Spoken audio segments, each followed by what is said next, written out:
God is good all of the time, all of the time. God is good. Amén, Señor. Segunda de Corintios, capítulo 3. Y estamos tratando de contestar, yo te decía hace unas semanas, la pregunta: ¿quién es suficiente? ¿Quién es suficiente para servir a Dios? Esa es la gran pregunta. Algunos de nosotros que tenemos el deseo de servir a Dios de alguna manera. Entonces Pablo dice, bueno, Dios nos usa para dar olor para vida a unos, olor para muerte a otros, pero uno se tiene que preguntar, para esta situación tan grande, ¿quién es suficiente? ¿Quién da el ancho? Bueno, algunos de nosotros damos el ancho, ¿verdad? Pero ¿quién da el ancho espiritualmente? Entonces se está contestando esa pregunta a lo largo del capítulo 3. Y en capítulo 3, en el versículo 4, vimos la semana anterior, ¿verdad? O hace 2 semanas, como él dice, ustedes son las cartas que yo he escrito, ustedes son el resultado del ministerio. Decíamos, el ministerio es gente, ¿verdad? Es tocar la vida de otras personas. De hecho, yo te tengo una definición de la palabra ministrar, porque a veces usamos este término de una forma bastante liviana. ¿Qué es ministrar?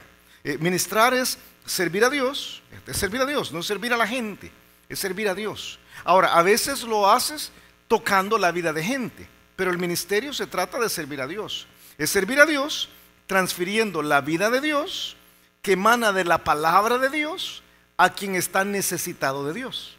No es muy complicado.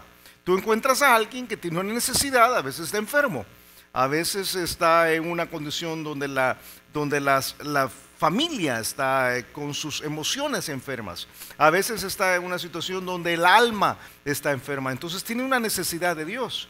Tú tomas la palabra de Dios y le transfieres la vida de Dios que hay en esa palabra. Eso es ministrar.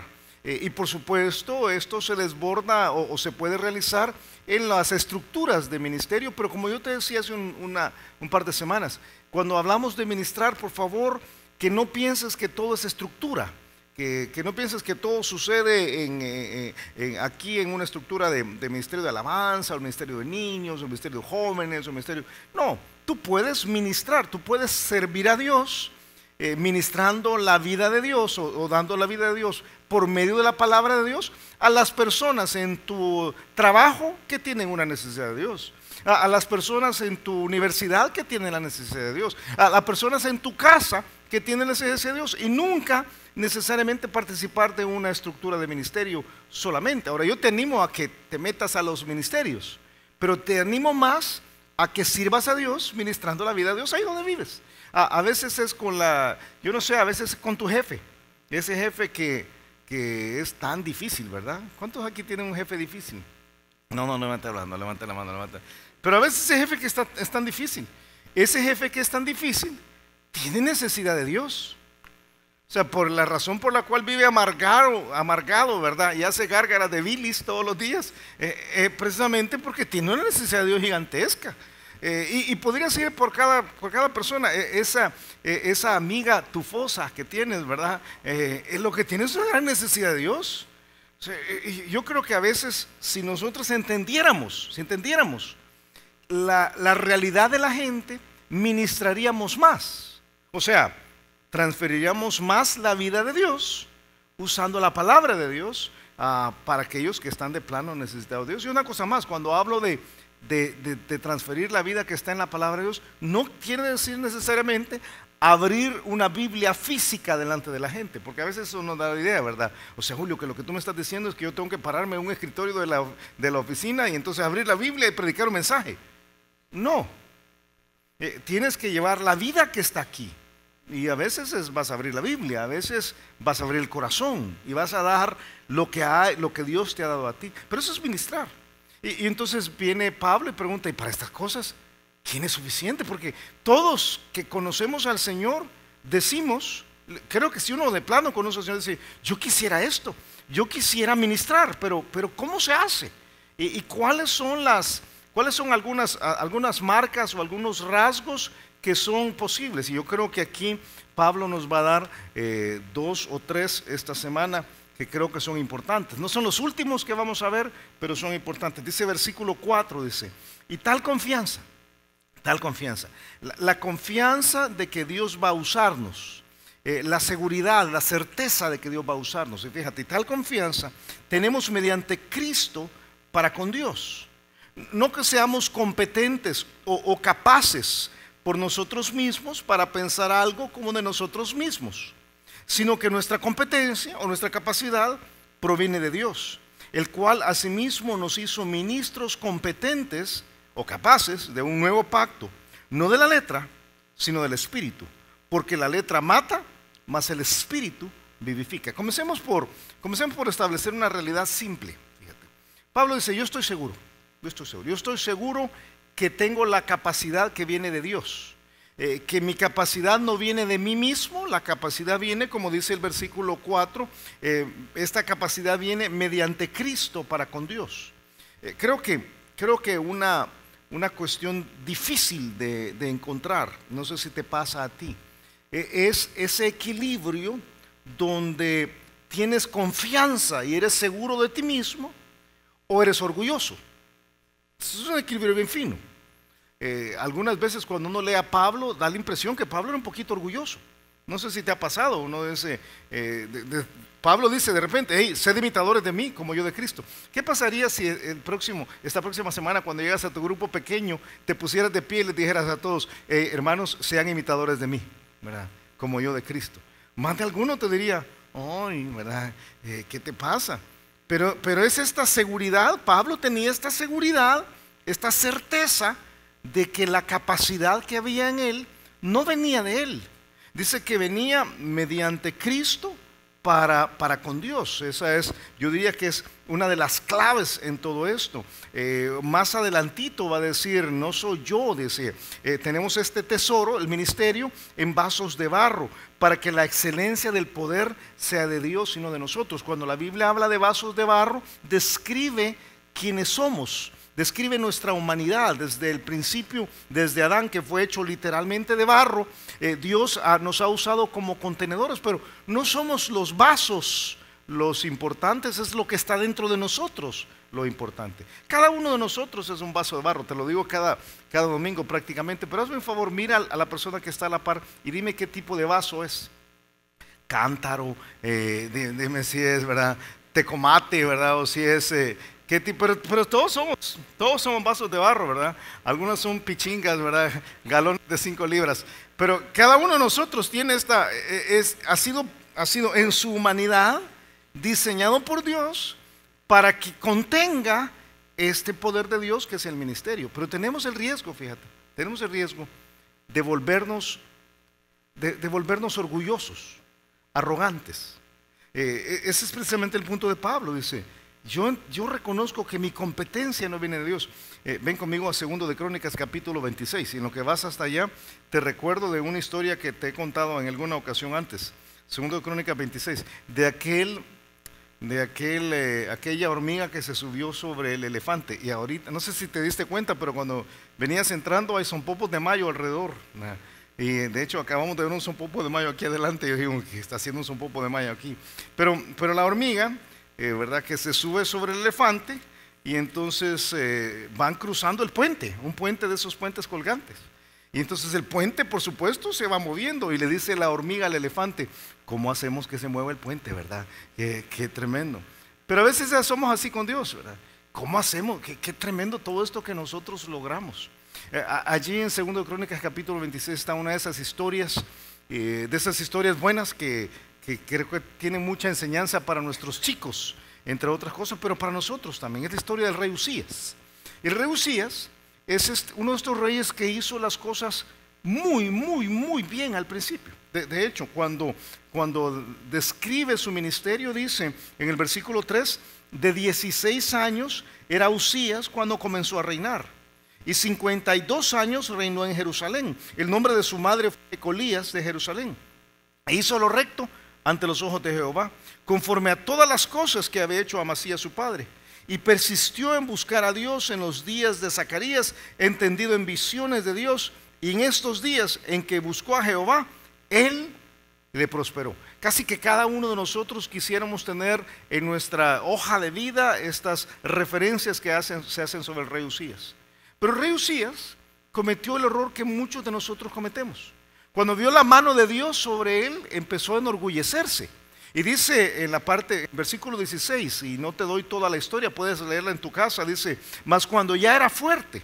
O sea, una vez que Usías se fortaleció, dice, su corazón se enalteció para su ruina, porque se rebeló contra Jehová su Dios, entrando en el templo de Jehová para quemar incienso en el altar del incienso. Y entró tras él el sacerdote Azarías, y con él 80 varones de Jehová, varones valientes. Y se pusieron contra el rey Usías, y le dijeron, no te corresponde a ti, oh Usías, el quemar incienso a Jehová, sino a los sacerdotes hijos de Aarón, que son consagrados para quemarlo. Sal del santuario porque has prevaricado, y no te será para gloria delante de Jehová Dios. Dice, hey, los reyes no entran al santuario. Esto es algo que le pertenece únicamente a los sacerdotes. Pero Usías, envanecido, les contesta en el versículo 19. Entonces Usías, teniendo en la mano un incensario para ofrecer incienso, se llenó de ira, y en su ira contra los sacerdotes, la lepra le brotó en la frente, delante de los sacerdotes en la casa de Jehová, junto al altar del incienso. Y le miró el sumo sacerdote Azarías y todos los sacerdotes, y aquí la lepra estaba en su frente, y le hicieron salir apresuradamente de aquel lugar. Él también se dio prisa a salir, porque Jehová lo había herido. Así el rey Usías fue leproso hasta el día de su muerte, y habitó leproso en una casa apartada, por lo cual fue excluido de la casa de Jehová, y Jotam su hijo tuvo cargo de la casa real, gobernando al pueblo de la tierra. Tremenda historia. Es la historia de una persona que se envanece por la mano de Dios sobre él. Y dice Pablo dice ahí en 2 Corintios, no, dice, yo reconozco algo. Si la mano de Dios está sobre mí, la competencia que hay sobre mí, la capacidad que yo tengo, surge de Él, no surge de mí. Ten mucho cuidado, porque la marca, fíjate, una de las marcas del ministerio efectivo, si de verdad tú quieres, si quieres dar la vida de Dios a los que tienen necesidad de Dios, usando la palabra de Dios, una de las claves es reconocer que aunque tengas muchos talentos y tengas mucha capacidad, tengas mucha competencia, como dice acá, no viene de ti, viene exclusivamente de Dios, y que obres en base a esa capacidad. ¿Por qué? Porque el otro extremo es decir, no, yo no puedo, yo soy tartamudo, soy tímido, soy torpe de lengua, como dijo Moisés, yo soy una persona que no puedo. Dice Pablo, no, la capacidad está ahí, la capacidad viene de Dios. De hecho, si regresas conmigo a 2 Corintios capítulo 3, va a decir, fíjate, dice, no que seamos competentes por nosotros mismos, dice en el versículo 5, para pensar algo como de nosotros mismos, sino que nuestra competencia proviene de Dios, el cual asimismo nos hizo ministros competentes de un nuevo pacto, no de la letra, sino del espíritu, porque la letra mata, mas el espíritu vivifica. Y ahora esto no me pasa otra vez, ahí está. Dice Jesús, ¿verdad? Dice Jesús, hey, separados de mí, dice, ¿te acuerdas? Y lo que está diciendo, nadie puede hacer algo espiritual separado de Jesús. Yo estoy seguro que puedes hacer un buen arroz separado de Jesús, ¿verdad? O puedes arreglar un carro, o puedes construir una casa, pero dar la vida de Dios, eso no se puede. Eso es imposible. Separado de Jesús es imposible. Por eso cuando estás en el proceso de servir a Dios, es bueno que entiendas que tú no puedes, de plano tú no puedes, pero Dios sí puede. Dice, antes del quebrantamiento, dice Proverbios, es la soberbia, y antes de la caída, la altivez de espíritu. Ni voy a preguntar cuántos aquí son orgullosos, porque el viernes lo hice ahí en Lourdes y alguien se levantó y me dijo, yo soy orgulloso, ¿verdad? Con mucho orgullo. Y yo dije, hey, no es cierto, ¿verdad? Pero algunos llegan a ese extremo. Si yo puedo resumir lo que te estoy diciendo aquí en una frase simple, yo te diré, si es que esto me funciona otra vez, ¿verdad? Y quizás si no vamos a cambiar el mouse para la siguiente ocasión. Tú no puedes, Dios sí. Tú no puedes. Entonces, tranquilo, ¿verdad? Tranquilo. De plano, no puedes. Entonces, pero Dios sí puede. Dice los versículos siguientes, dice que Dios nos ha hecho ministros de este nuevo pacto, ¿verdad? De esta forma diferente de vivir. Y si me hace el favor de pasarlo, quizás voy a dejar el mouse porque me está volviendo loco aquí. Dice que la clave de esto es precisamente que nosotros ahora ministramos ya no la ley.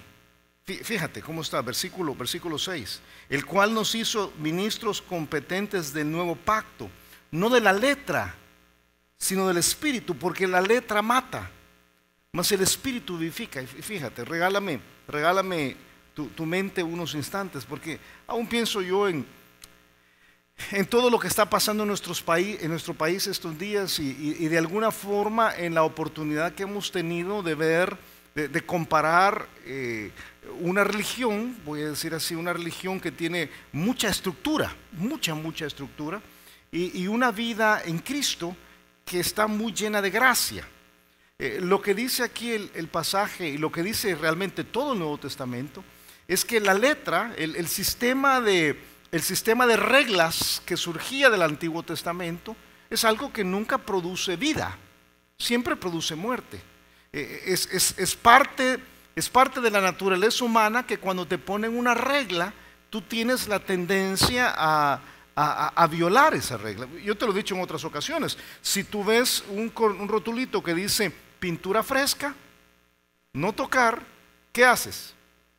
¿Qué haces honestamente? Adentro de tu corazón hay algo que te dice, toca, ¿verdad? Toca. Y entonces te dan ganas de decir, estaba fresco, ¿verdad? Pues sí, por eso estaba el rótulo ahí, para que no tocaras. Todo el Nuevo Testamento dice, esa es la razón por la cual la ley no funcionó. La ley revelaba el pecado, y el pecado traía la muerte. La letra, por eso dice, la letra mata. El libro de 1 Corintios 15 dice, ya que el aguijón, si me haces el favor del anterior, el aguijón de la muerte es el pecado, y el poder del pecado, la ley. Ahora, el espíritu, el versículo siguiente que vamos a ver, dice, el espíritu es otra cosa, el espíritu da vida. Dice, porque así dijo el alto y sublime, el que habita la eternidad y cuyo nombre es el santo. Yo habito en la altura y la santidad, y con el quebrantado y humilde de espíritu, para hacer vivir el espíritu de los humildes y para vivificar el corazón de los quebrantados. Y no sé si tú eres de los que te gusta anotar los detalles, pero en el versículo 6 no pone espíritu con mayúscula, pone espíritu con minúscula. Entonces no está refiriéndose al Espíritu Santo aquí en 2 de Corintios. Está diciendo, hay algo que estaba contenido en el espíritu de la ley, que es lo que nos da la vida. Por eso no está hablando de que no tenemos que leer el Antiguo Testamento. Es solo que no puedes ministrar un montón de reglas. Tienes que ministrar este espíritu de gracia que estaba en el Antiguo Testamento y que por supuesto está en el Nuevo Testamento también. Yo te animo, fíjate, te animo a, cuando estés cuidando a tus chiquitos, ¿verdad? Cuando tú estés ministrando la vida en el discipulado, o si estás ministrando una estructura de los ministerios, aquí valga la redundancia, o si lo que estás es dando la vida de Dios a una persona allí en tu trabajo, a que no te vayas por el sistema de reglas.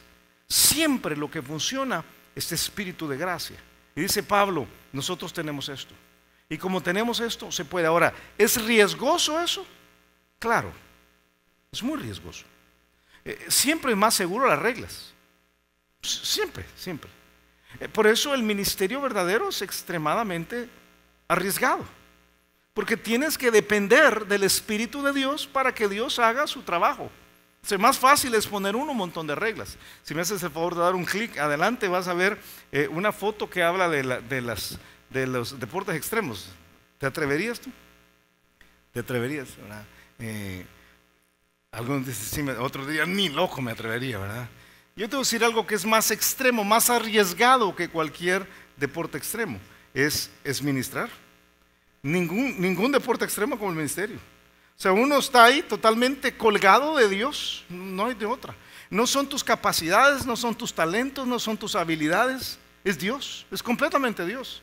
Y nos gusta tanto tener el sartén por el mango, ¿verdad? Los hombres queremos tener el sartén por el mango y las mujeres quieren tener el mango también, como dijo por ahí. O sea, de plano quieren todo. Y dice Pablo, no, no.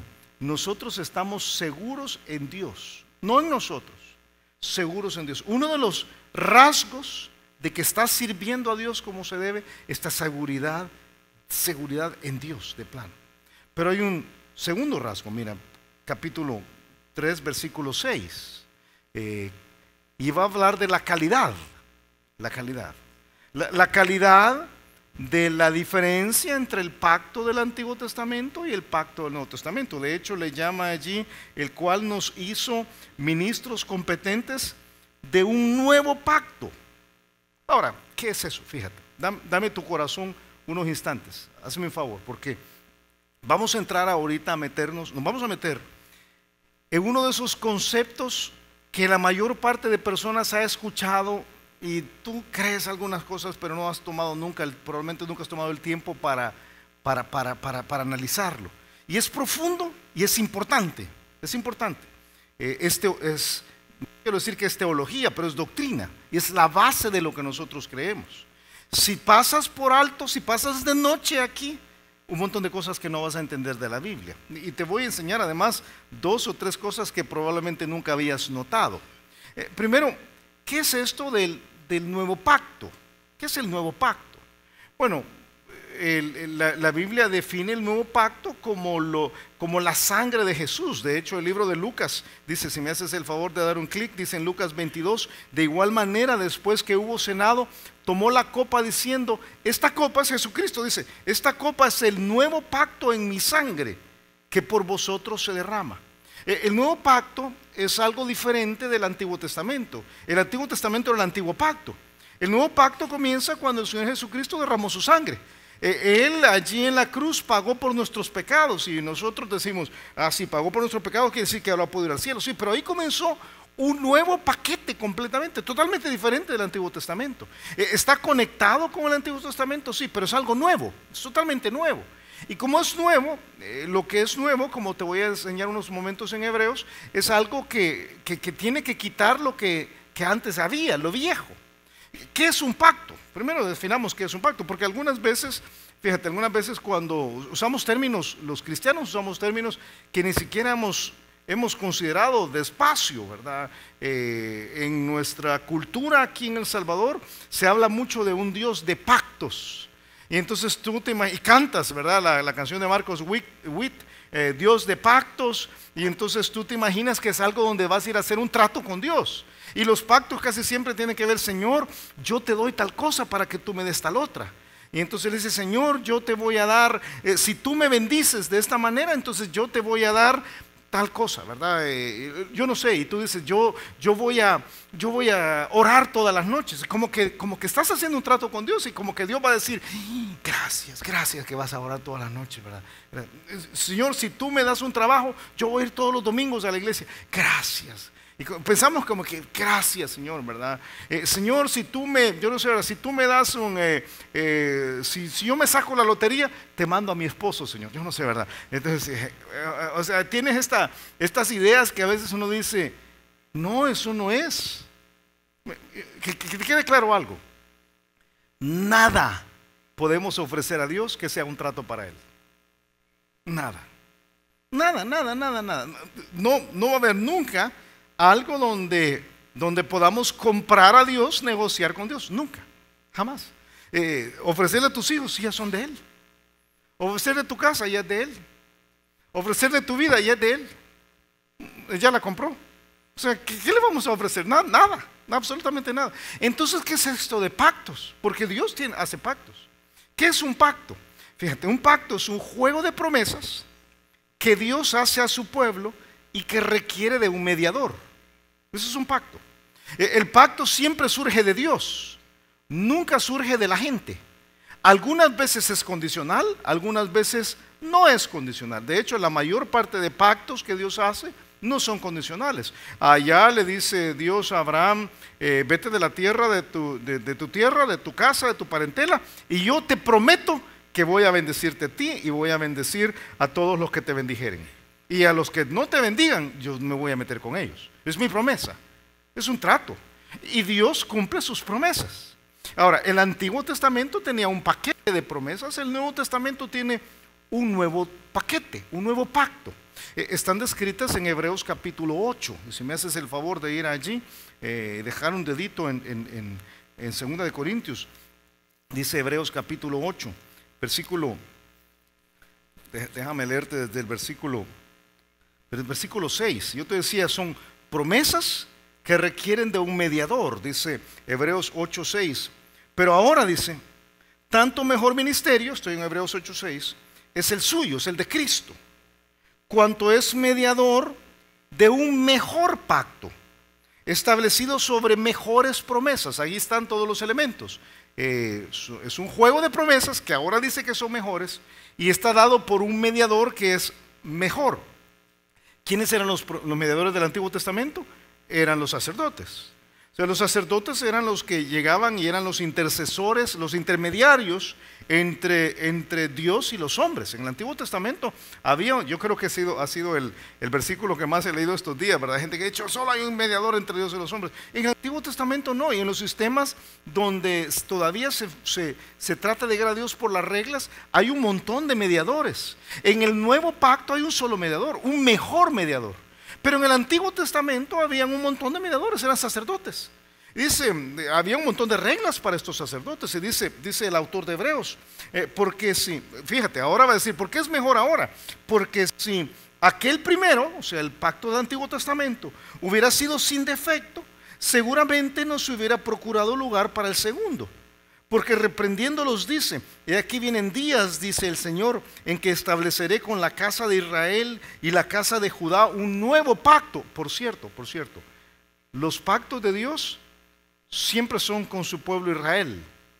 Nosotros somos participantes por gracia de este nuevo pacto.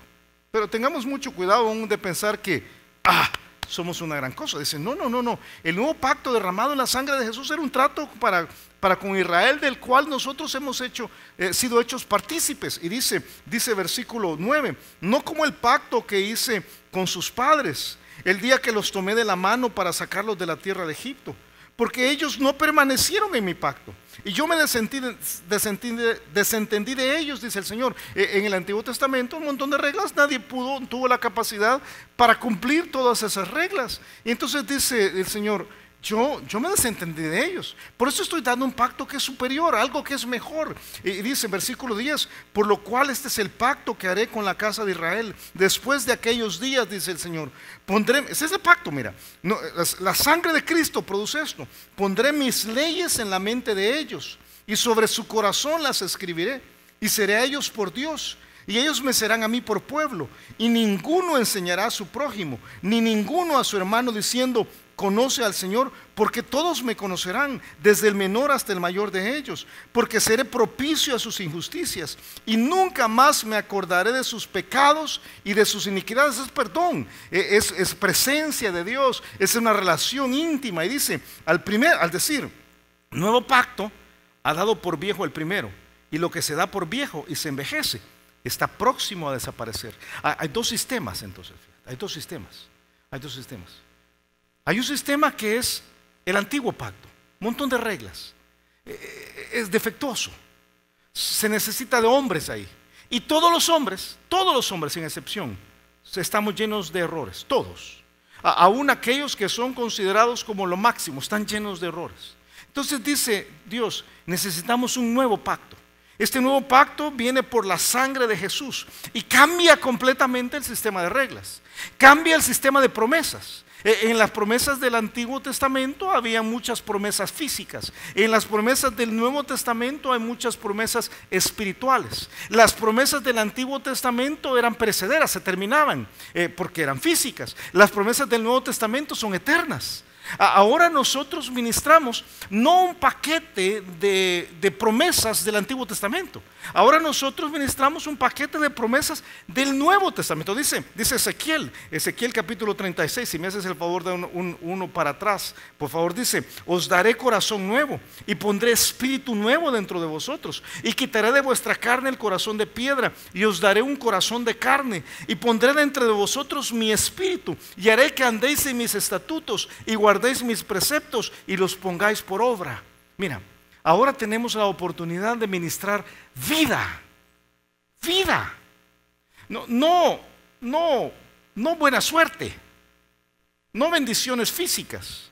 Ahora tenemos la oportunidad de dar algo que es más poderoso que cualquier otra cosa en la vida. Más poderoso. La salvación del alma, el cambio del espíritu, la transformación de la personalidad, el crecimiento interior del ser humano. Vienen por el nuevo pacto, son las promesas. Y dice Pablo, yo entiendo que ahora nosotros tenemos esta posibilidad de dar algo que es mejor que cualquier otra cosa. Es calidad. El otro día hablaba con Griselda de Montes, hermana que viene acá. Le llamo por teléfono porque su mamá murió y estaba a punto de ir al funeral ahí en Gotera ella. Y me dice llorando, me dice muy quebrantada.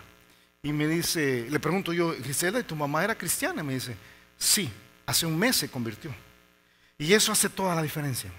Y yo le pregunto, ¿quién le compartió a Cristo? Y me dijo, yo le compartí a Cristo. Yo la vi recibir a Jesús. Y digo, qué tremendo, qué tremenda, fíjate, qué tremendo la oportunidad que tenemos de dar algo que es mejor que cualquier otra cosa. ¿Quisiera ella haberle dado una cura para su enfermedad? Sí. Pero lo que le dio es mucho mejor. ¿No lo ves así?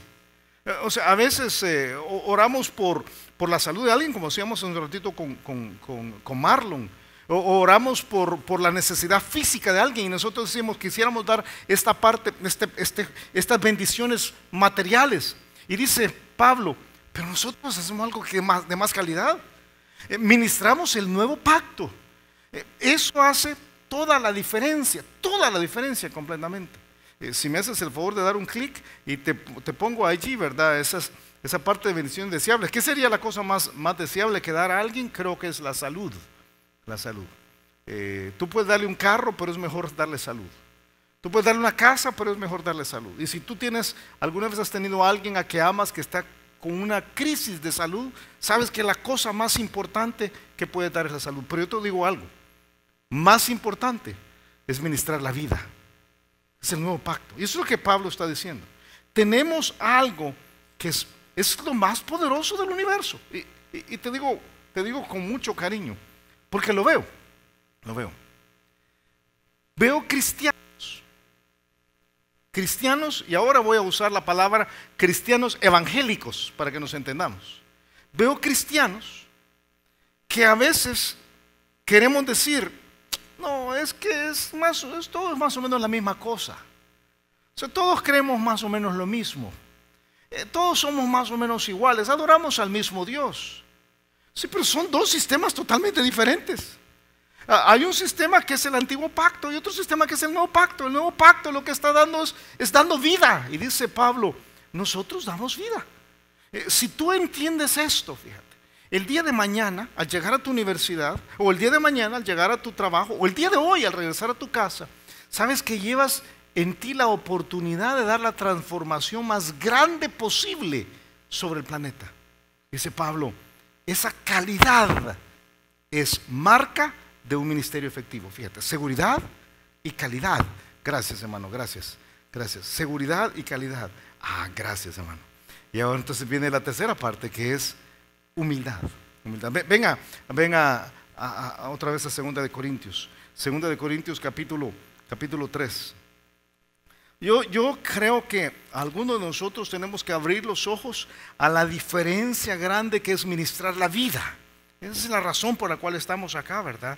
Y cómo al ministrar la vida tenemos que tener la humildad de entender que todo lo bueno que surja de allí no sale de nosotros. O sea, porque es tan fácil, fíjate, es tan fácil. Y yo sé que ha estado en la mente de todos nosotros todos los eventos religiosos, pero es tan fácil elevarnos nosotros mismos a una posición donde debemos ser respetados sobre todo lo demás. ¿Sabes por qué lo dice? Pablo lo dice aquí, versículo 7 dice, y si el ministerio de muerte grabado con letras en piedras fue con gloria, y cuando uso la palabra gloria ahora no me refiero a la gloria de Dios, hablo del respeto o del honor que tenían los sacerdotes. O sea, en el Antiguo Testamento Los sacerdotes judíos, que es de quienes estoy hablando, eran considerados como muy respetables. O sea, cuando venía el sacerdote, ¿verdad? Y entonces tenían una posición tremenda. Y lo que ellos ministraban ministraban algo que no duraba, es un pacto que no era el mejor pacto. Pero dice Pablo, razona y dice, ellos eran muy respetados, mucho honor. Y dice el versículo 7, si el ministerio de muerte grabado con letras en piedras fue con gloria, tanto que los hijos de Israel no pudieron fijar la vista en el rostro de Moisés a causa de la gloria de su rostro, la cual había de perecer. ¿Qué es eso? ¿Qué? Si tienes años de estar en el Señor, has leído este pasaje antes. Y probablemente lo que recuerdas es esto, ya te voy a llevar al pasaje. Es que Moisés sube al monte, allí en el monte Dios le da el segundo juego de tablas, porque el primero se ha echado a perder, y entonces él baja, y cuando él baja se da cuenta la gente que por haber estado con Dios su rostro brilla. Pero cuando digo que brilla, brilla, no como algunos que necesitan echarse talco, ¿verdad? Estoy hablando de que su rostro brillaba, o sea, brillaba. Y entonces la gente cuando lo vio brillar dijo, yo no sé, radioactivo Moisés, yo no sé qué dijo, pero le tuvieron temor. Y probablemente lo que recuerdas es que él puso un velo para evitar que la gente viera el brillo de su rostro. Eso es lo que tú recuerdas. Pero aquí Pablo nos va a dar un elemento clave que creo que tiene que ver mucho con nosotros. Dice, mira, dices, si, versículo 7, dice en la parte final, dice, no pudieron fijar la vista en el rostro de Moisés a causa de la gloria de su rostro, la cual había de perecer, ¿cómo no será más bien con gloria el ministerio del Espíritu? O sea, si aquellos que ministraban, fíjate, ese es el argumento, si los que ministraban la muerte eran respetados, ¿y nosotros? Si nosotros que ministramos la vida. Qué tremendo, fíjate lo que está diciendo. Nosotros ahora damos algo que es mucho mejor. Si de repente entrara por aquí alguien y te dijera, yo quiero presentarles a la persona que ha encontrado la cura contra el cáncer. Y todo el mundo, y qué tremendo. Pero nosotros hacemos algo mejor que eso. Entonces, Pablo argumenta y dice, porque si el ministerio de condenación fue con gloria, mucho más abundará en gloria el ministerio de justificación, porque aunque lo que fue glorioso no es glorioso en este respecto en comparación con la gloria mejor, más eminente, porque si lo que perece tuvo gloria, mucho más glorioso será lo que permanece. Así que, teniendo tal esperanza, usamos de mucha franqueza. ¿Cuál va a ser la franqueza? Y va a compararse con Moisés. Pablo va a compararse con Moisés, atrevido Pablo, ¿verdad? Porque de repente dice, comparémonos con Moisés. Moisés ministraba el antiguo pacto, y el antiguo pacto tiene promesas que se acaban, físicas se acababan. El nuevo pacto es el que nosotros ministramos, es lo máximo, es la vida, es la vida eterna, es el cambio interior. Ok, Moisés, comparemos a Moisés y me comparo yo, dice Pablo. Pero voy a decir algo diferente que hay diferente entre Moisés y yo, dice Pablo. Moisés no era franco, yo sí. ¿Qué está diciendo? Eso es lo que dice, versículo 12. Así que teniendo tal esperanza, usamos de mucha franqueza, y no como Moisés, que ponía un velo sobre su rostro, para que los hijos de Israel no fijaran la vista. ¿En qué dice? Fíjate, no era que Moisés quería que no vieran el brillo. ¿Sabes qué no quería Moisés?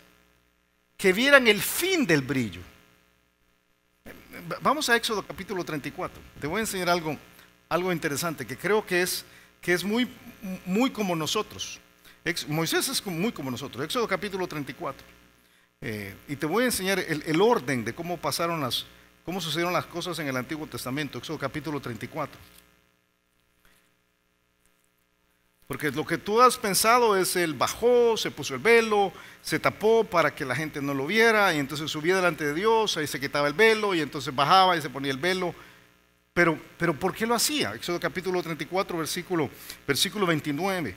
Y dice, y aconteció que descendiendo Moisés del monte Sinaí, el versículo anterior ha dicho que ha estado delante del Señor haciendo ayuno. Y dice, aconteció que descendiendo Moisés del monte Sinaí con las 2 tablas del testimonio en su mano, al descender del monte no sabía Moisés que la piel de su rostro resplandecía después que hubo hablado con Aarón.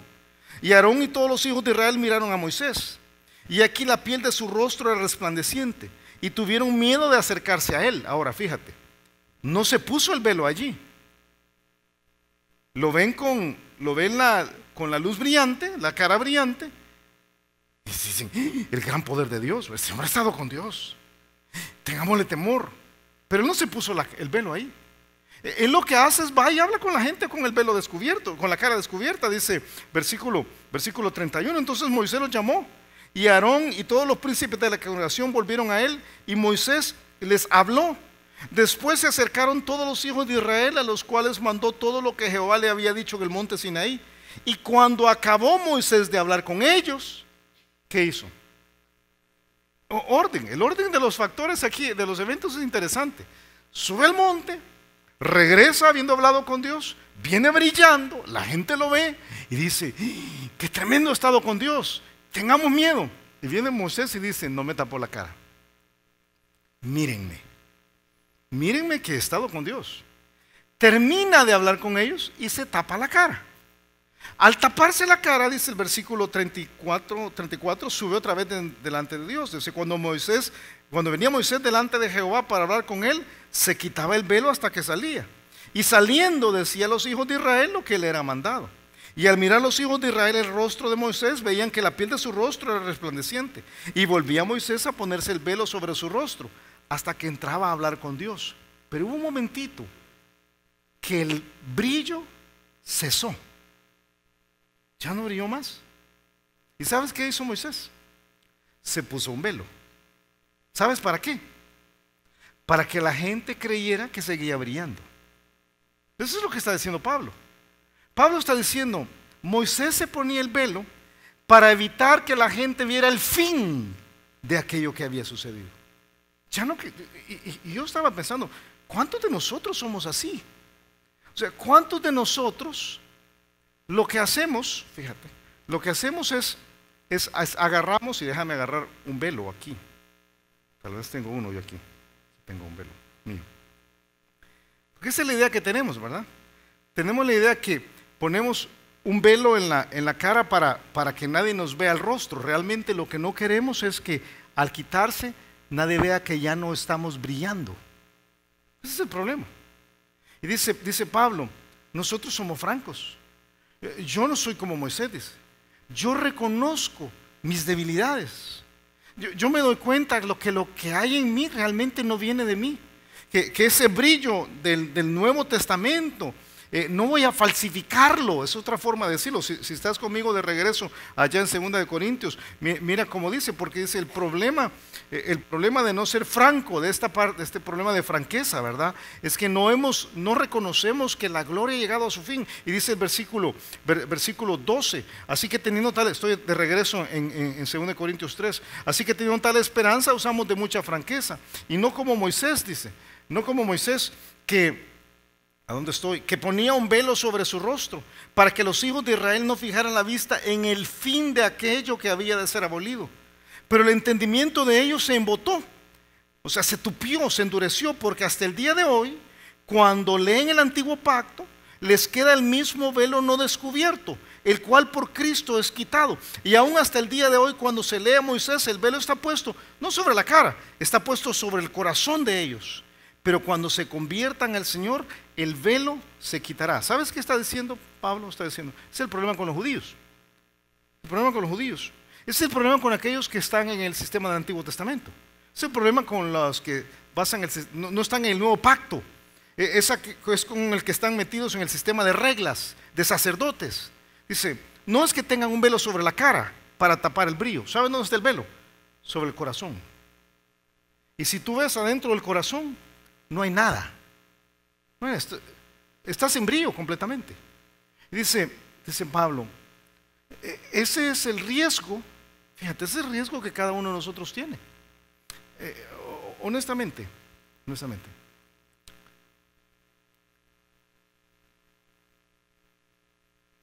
¿no es cierto que a veces tratamos de pretender lo que no somos, espiritualmente hablando?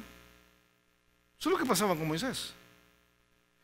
¿No es cierto que queremos dar la apariencia, nosotros que ministramos el nuevo pacto, para que tengamos el respeto de los demás, como lo tenían los sacerdotes del Antiguo Testamento? Queremos dar la apariencia de que tenemos una relación con Dios que en realidad no tenemos. En realidad no tenemos. ¿No es cierto que a veces cuando alguien se sana, tú le dices, yo estaba orando por usted, yo tengo un pedacito de gloria en esa sanidad? O de repente dices, no, es que yo estaba, la otra noche estaba orando y hace 5 años que no oras. O el otro día el Señor me enseñó en la palabra y no es cierto. ¿Sabes lo que estamos haciendo? Estamos tratando de decir, mi corazón sigue brillando. Y no es cierto. No es cierto. Cada uno de nosotros, fíjate, tiene que tener la humildad de decir, Señor, he dejado de brillar. He dejado de brillar. Señor, mi corazón está apagado desde hace años. Llámale primer amor, llámale reconciliación, llámale consagración, como quieras. Pero no vamos a ministrar la vida efectivamente hasta que no reconocemos que Dios ha dejado de brillar en nosotros. Decimos, yo no me merezco ningún respeto que no deba tener de los demás. Ven a Hebreos capítulo 10, déjame leerte un último pasaje y vamos a la casa. Hebreos 10, 19, dice el autor de Hebreos en este caso, dice, así que hermanos, tened libertad para entrar en el lugar santísimo por la sangre de Jesucristo, por el camino nuevo y vivo que Él nos abrió a través del velo, esto es de su carne, y teniendo un gran sacerdote sobre la casa de Dios, acerquémonos con corazón, ¿qué dice? ¿Sabes qué es el corazón sincero? Es el corazón que dice, Señor, ya no estoy brillando. Ya no estoy brillando. Pongo un velo sobre el corazón para que todo el mundo me respete, pero en realidad ya no estoy brillando.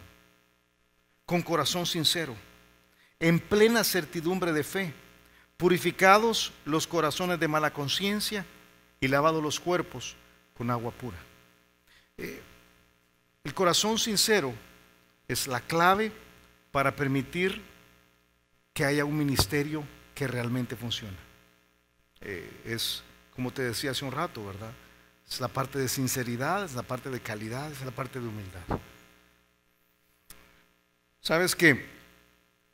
Una de las cosas interesantes de estos últimos años es Photoshop. Photoshop es la cosa más, una de las herramientas más interesantes que se han creado estos últimos años, porque toma una imagen, como tú sabes, y puede hacer cambios en la imagen y hacer reparaciones y algunas veces estas reparaciones son menores y son buenas, ¿verdad? Tú tienes ahí al lado izquierdo tienes ella es Angelina Jolie, ¿verdad? Al lado izquierdo la tienes sin Photoshop, al lado derecho la tienes con Photoshop. Pero como alguien me dijo el otro día, aún la de la izquierda no está mal, me dijo. Y yo dije, ok, ¿verdad? Pero han hecho, hay pequeñas cosas, los ojos un poquito más grandes, la piel la hacen un poco más, sí, más lisita, menos áspera, quita algunas arrugas. Y yo diría que todos nosotros nos hacemos algo de Photoshop en el corazón, algo de Photoshop. Y hasta quizás diría yo no quiero ver el corazón de todo el mundo como es, ¿verdad? Pero otros hacen Photoshop profundo. Tú tienes la cara de él está photoshopeado ahí, su cara de verdad es así. Y uno dice, híjole, qué tremendo, es Photoshop, es puro Photoshop. Y uno dice, qué tremendo. Pero algunos el corazón es así. O sea, enseñan un corazón que es muy bueno, pero todo está maquillado, completamente maquillado.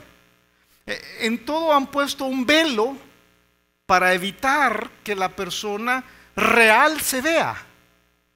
Dice Pablo, no, eso hizo Moisés.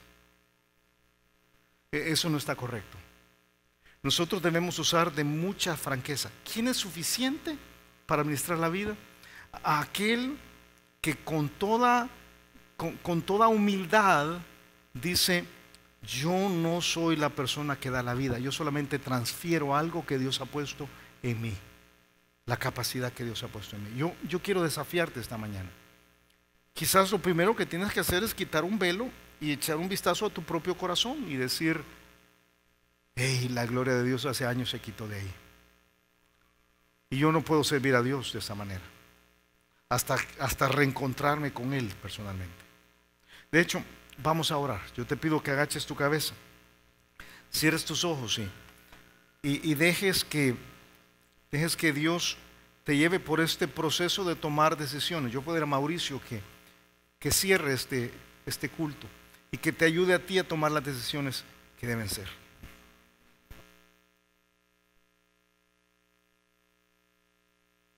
Palabra. Gracias también, Señor, por el Espíritu Santo que tú has dejado en esta tierra para glorificarte a ti, para enseñarnos a nosotros, Señor, lo que tú quieres para nosotros. Gracias por la inspiración de Él, que podemos tener tu palabra, Señor, y podemos aprender día a día lo que tú quieres de nosotros. Que podamos tener esa seguridad, la calidad y la humildad necesaria, Señor, para trabajar para ti, Señor, para entender que somos obreros y ministros tuyos, para que podamos finalmente, Señor, hacer lo que debemos de hacer con la excelencia que debemos hacerlo. Gracias por esa oportunidad tan grande que nosotros tenemos, Señor, que los ángeles quisieran hacerlo, pero tú, Señor, nos has dejado a nosotros en tu inmensa misericordia, entendiendo que a pesar que somos malos, tú, Señor, nos has delegado esa obra tan preciosa que es compartir tu palabra con otros. Pero eso no se puede dar si tú no tienes una relación personal con Dios. Nosotros estamos aquí para ayudarte a tener esa relación. Somos ese puente que conecta a Dios contigo. Nosotros un día tuvimos que pasar ese puente para poder conectar con Él. Y esta mañana queremos darte también esa oportunidad. Todo lo que hemos hablado hoy tiene que ver con gente que tiene Cristo. Tiene que ver con gente que está dentro del nuevo pacto. Pero si tú esta mañana dices, ¿qué es eso del nuevo pacto? Yo ni siquiera tengo un pacto anterior. Déjame decirte que el nuevo pacto es Jesucristo. Y es la forma en cómo Dios quiso poner un mediador para poder conectar contigo. Recuerda que el pecado nos separa de Dios. La Biblia dice que por cuanto todos hemos pecado, estamos separados de la gloria de Dios. Y no hay ni uno que no tenga pecado, solo Jesucristo. Por eso Jesús vino, para poder ser la puerta por la cual nosotros podemos entrar y tener comunión con Dios. La Biblia también dice que la paga del pecado es muerte, pero el regalo de Dios es vida eterna en Cristo Jesús. Si tú esta mañana entiendes que tú no estás en ese nuevo pacto, que tú no eres parte de ello, hoy tú puedes reconocer tu situación, reconocer con humildad que necesitas de Cristo. Si tú quieres entregar tu vida a Jesús, yo quiero ayudarte ¿Cómo puedes hacerlo? Es una simple oración en donde tú externas el deseo de tu corazón de tener una relación personal con Dios. La oración no es mágica, pero si tú la haces de corazón, Dios ve tu corazón y ve las intenciones de Él. Delante de Él tú no puedes maquillar tu corazón. Él te conoce tal cual eres. Y tú puedes decirle algo como esto. Si tú quieres entregar tu vida a Cristo, dile: Padre amado, esta mañana yo reconozco que soy pecador. Reconozco que he vivido una vida lejos de ti, una vida en donde tú no has estado en ningún momento en mis planes. He hecho lo que bien me ha parecido y he vivido la vida lo mejor que he podido en mis propias fuerzas, sin entender que solo tú puedes. Como dice la Biblia, separados de ti nada somos. Y yo entiendo esta mañana que no soy nada, porque no te tengo. Pero esta mañana yo me arrepiento de mis pecados, me arrepiento de esa vida que he llevado, Señor. Aunque es una vida moralmente buena, pero he vivido lejos de ti, haciéndolo en mis propios principios, en mis propios conocimientos y en mi propia fuerza. Por eso yo me arrepiento de eso, te abro mi corazón y te pido que entres en él, que salves mi alma. Yo me entrego esta mañana a ti y te pido que tú vengas a mí, que seas mi Señor y mi Salvador, porque quiero tener una relación contigo y quiero ser ministro tuyo y que tú me uses para tu gloria. Gracias, Señor Jesús, por salvarme. Si tú hiciste esa oración, God is good all of the time.